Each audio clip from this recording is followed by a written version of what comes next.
اهلا بيكم، معاكم مطبخ فوفا.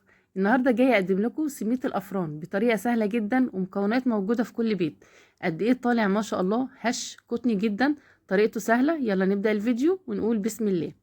اول حاجه عندي 3 كوبايات ونص من الدقيق، بيضه، 3 معالق لبن بودره، معلقتين سكر، وعندي معلقه ونص خميره، وربع كوبايه زيت ذره، ومعلقه سمنه بلدي، وذره ملح، كوبايه من الميه الدافيه. محضره عندي البوله، نزلت فيها بكوبايه من الميه الدافيه مع معلقه ونص من الخميره، وعندي السكر. اقلبهم بالمضرب اليدوي بالشكل ده. هنزل عليهم بالبيضه، ربع كوبايه زيت الذره، 3 معالق لبن بودره، وهبتدي اقلبهم لحد ما الخليط يبقى معايا بالشكل ده كده.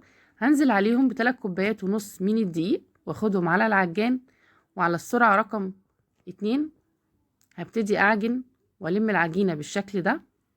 اول ما العجينه تتشكل معايا بالشكل ده كده، هنزل عليها بمعلقه السمنه البلدي. هتبتدي تقطع معاكي، وبعد كده مع استمرار العجن هتلم معايا، وهتبقى عجينة طرية جدا زي ما انت شايفة بالشكل ده. هسيبها في مكان دافي لمدة ساعة تختمر. طبعا معاكي قناة مطبخ فوفا، لو اول مرة تشوفيني يلا اشتركي عندي وفعلي الجرس علشان كل جديد يوصلك. بعد ما العجينة اختمرت لمدة ساعة، هبتدي بقى اقطعها كور صغيرة تكون كلها في حجم واحد زي ما انت شايفة بالشكل ده كده، وارصها عندي في طبق.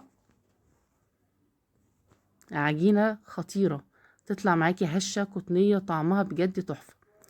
بعد ما هكور كل العجينة عندي بالشكل ده كده، هسيبه لمدة 10 دقايق العجينة ترتاح. بعد ما ارتاحت، اكون محضرة عندي طبق فيه معلقتين من العسل وربع كوباية مية، وعندي سمسم وعجوة. هبتدي بقى اشكل سميد الافران زي ما انت شايفة بالشكل ده. هبتدي ابرمها، هخليها رفيعة جدا لان هي حجمها بيتضاعف، لانها هتتخمر وهتدخل الفرن وحجمها هيزيد. بعد ما فردتها بالشكل ده، هبتدي بقى الفها على بعضها اهيت، وهبرمها. هقفلها كويس جدا عشان ما تفتحش معايا، وانزل بيها في الطبق اللي فيه العسل والميه، وبعد كده على السمسم. سهله جدا زي ما انت شفتي. هرصها بقى في الصينيه عندي، الصينيه تكون مدهونه دهنه زيت. بعد كده هجيب قطعه من العجين وابتدي ابرمها بالشكل ده. اجيب عندي بقى العجوه، انا هعمل ده الترس ترس العجوه زي ما انت شايفه بالشكل ده. تقفليه كويس جدا علشان ما يفتحش معاكي اثناء التسويه في الفرن.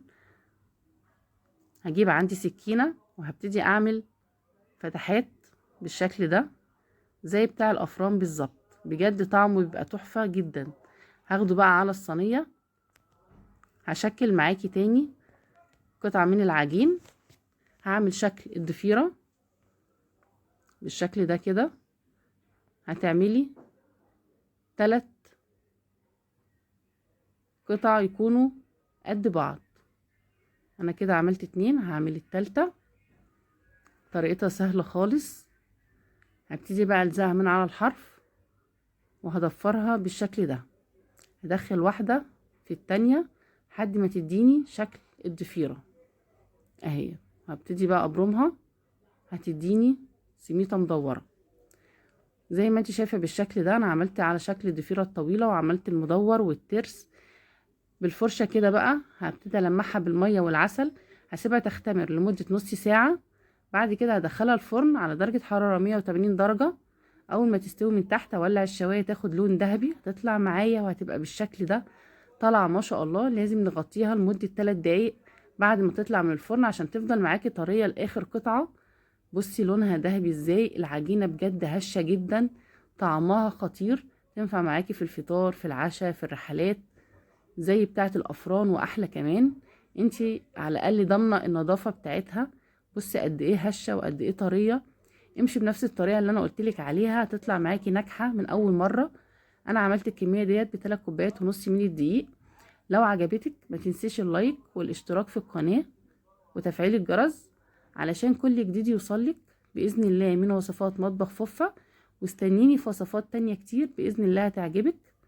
وألف هنا وشفا. السلام عليكم.